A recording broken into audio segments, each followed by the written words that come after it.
Greetings and welcome. My name is Kirsten Safford, and today we are going to learn metal repoussé, or as I like to call it, metal crafting. But first, a little bit about me. I'm located in Utah, USA, and I've lived here since 2010 when I moved down here from the Great White North, otherwise known as Alaska. If you like this tutorial, please subscribe. It would mean a lot to me and it would really help me out. And be sure to hit the bell so you're notified when I upload new videos. And if you have any questions or comments, be sure to leave them below and I will make sure that I respond to each and every one of them. After my super quick intro, I'm going to show some of my favorite metal crafts that I have created, so you have a chance to see some of the awesome stuff that you can do with metal.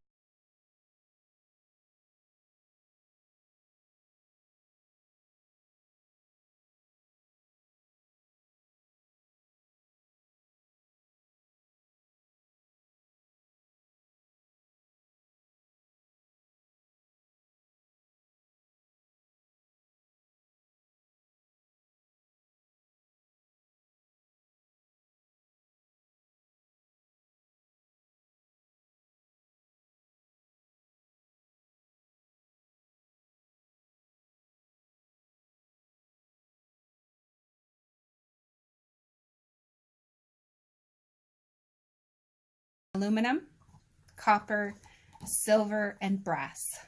Brass I don't use. I find it is very similar to aluminum in that it's good to use because it's cheap.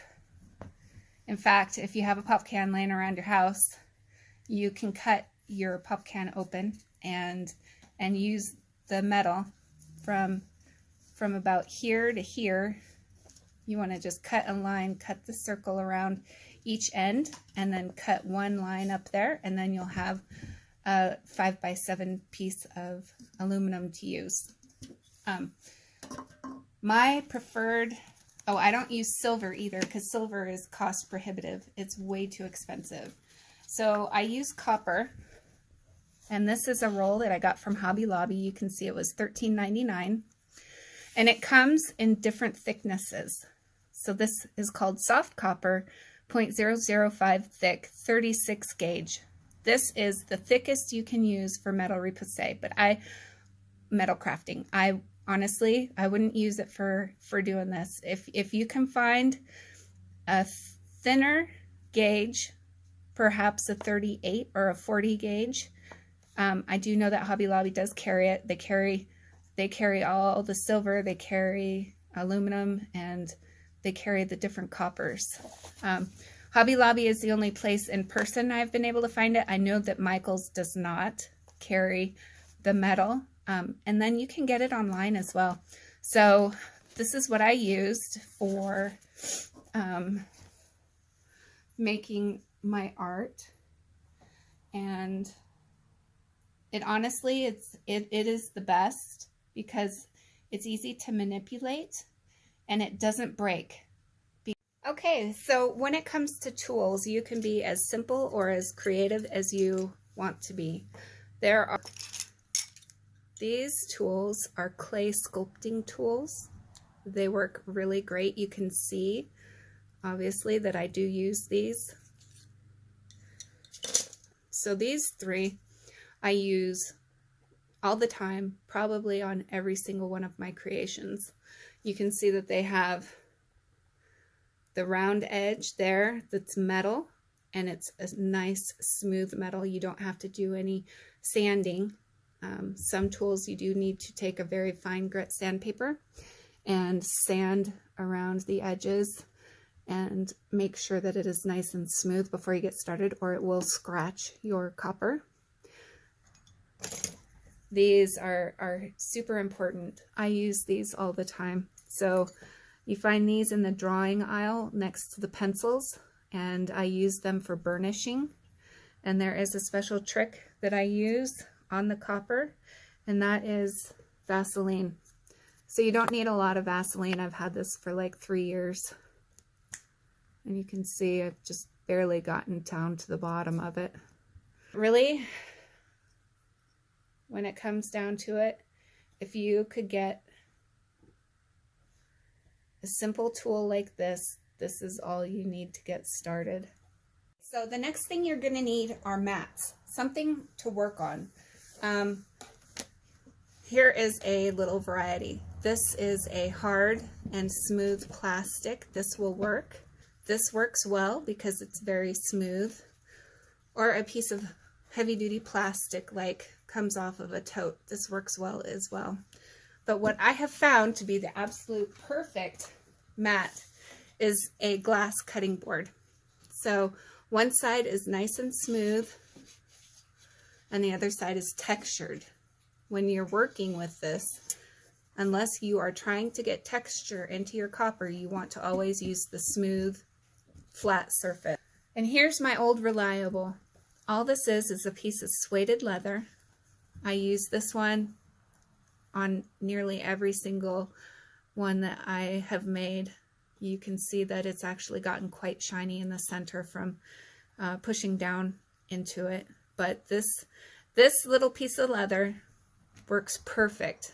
And if you have some... Okay, so as far as the designing goes, you wouldn't want to use a very thick piece of paper. Like this is watercolor paper. It's very thick, and when you put your tool down to it, it's not going to go over and copy onto your copper. So you want to use a thin piece of paper. 20-pound photocopy paper works great. We have taken this tool right here. This is the fine one. And we have gone around, and just like you're drawing with a pencil, you're just going to go around the design onto the copper. So all I've done is I've taken the copper, just like I said, taped it down, and then drew the design on there with this, and then taken the paper off. So it left me with this. So starting out working from the front, once you have your design in, you want to just go back over and smush it down. You can use your thumb. So to do the relief, you just want to take your smushy and lay it down, and then you're going to take your design, and this was the front, so we're going to turn it over because we want the recess to come out, to pop at us. So we'll just take that. You don't need to tape it down, but you can. Okay, so then you can take your tools. Now, if you listened to me and you went and got this tool, you could use this and very easily go around and push that design down. If you don't have that, you take this, put a little bit of Vaseline on it so that it's able to move nice and smoothly, and you can push it out using this. So it's very simple. I'll show you how that worked out. And it just pops that out to the front. Okay, so I have gone around the entire thing. I'll just take that off there. And you can see that it's pushed out. But we're not done here. Now we're going to turn it around on the front side on the glass. This is very important. You want it to have a nice hard structure underneath. And we're going to go ahead and we're going to go around the whole design, being careful not to go on top of it. And we're just going to edge it, and we'll edge it down. And then you can go back in with this tool and make sure you get nice and tight to the edges and make your lines nice and crisp. I do recommend using this to go over the whole thing one time, and then I recommend going around the entire design with this. And what it will do is it will make your lines look nice and crisp and sharp. Okay, so now you can see I've gone around the whole design, and hopefully I didn't miss any spots because this was a tricky pattern actually. the round curves and such. I recommend when you get started doing this that you start with a very, very simple design and go from there. Now the next step is the relief in the background. I want that to be all flat. So here is where this comes in handy. So I'm just going to go in and I'm going to push the background down all the way around. Anywhere that should be in the background is going to get pushed down and flat. So you can see that the relief is different on the section that we just did there. Okay, so I've gone ahead and gone around the inside and the outside, and you can see that the back is now flat and the front is pushed out some. Now, one of the things that you want to think about when doing this is working from the very center out, because what you're doing essentially is stretching the copper and making the copper move, and when it moves it's going to twist and it's going to come up, and you really want to have, when you're done, you really want to have your piece be nice and flat.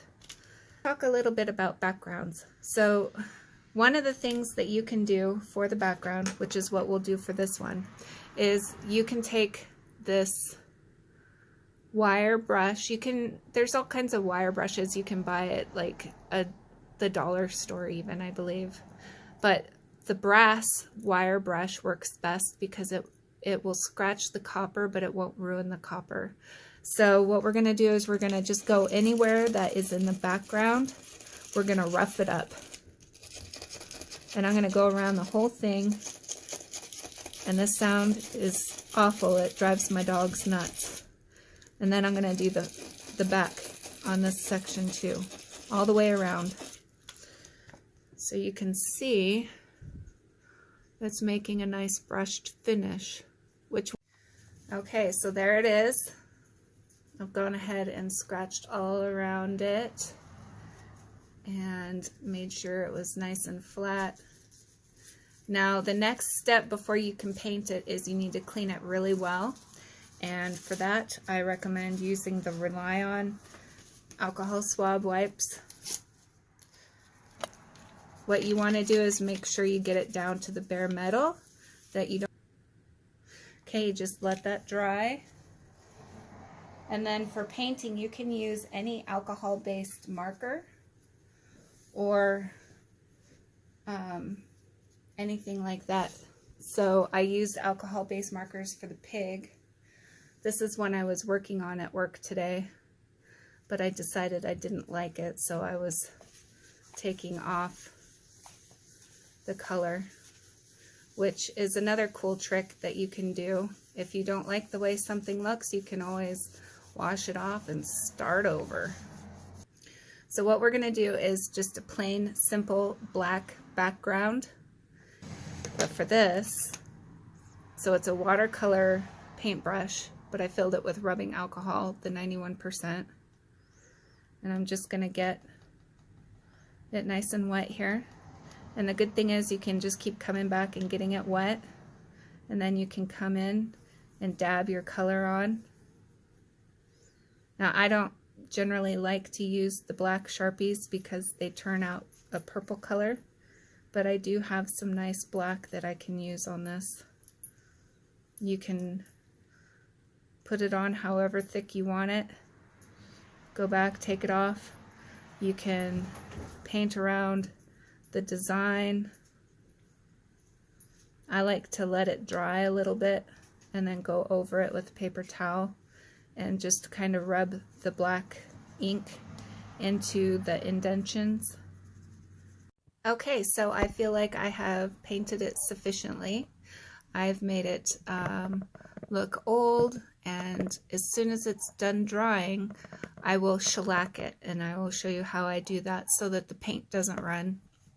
So what I like to do is I like to lift my pieces up and put them on a rack for spraying, and then The spray that I use is this Rust-Oleum specialty lacquer. It makes a very high luster coating. But there is a trick to using this.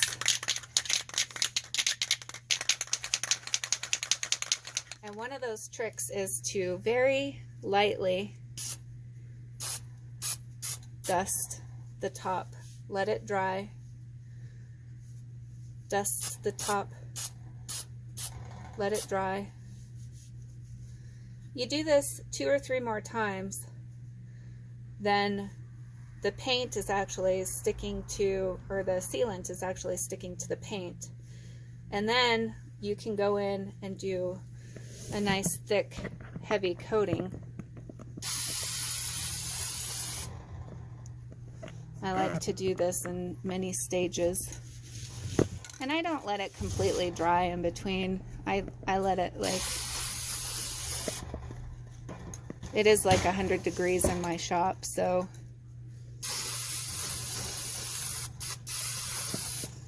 now if you spray this too soon, or if you don't have a good enough dusting coat, that's what the first coatings are, dustings. Anyways, if you don't have a good dusting coat, it will bleed and your colors will fade away completely. And I've noticed that with the reds and the oranges that they tend to disappear. But for this look, what I'm going for is an older rustic look. So that's okay if it does that. It just gives it more character, and I'm not about perfection. So thank you guys so very much, and if you enjoyed this video, please hit the subscribe button and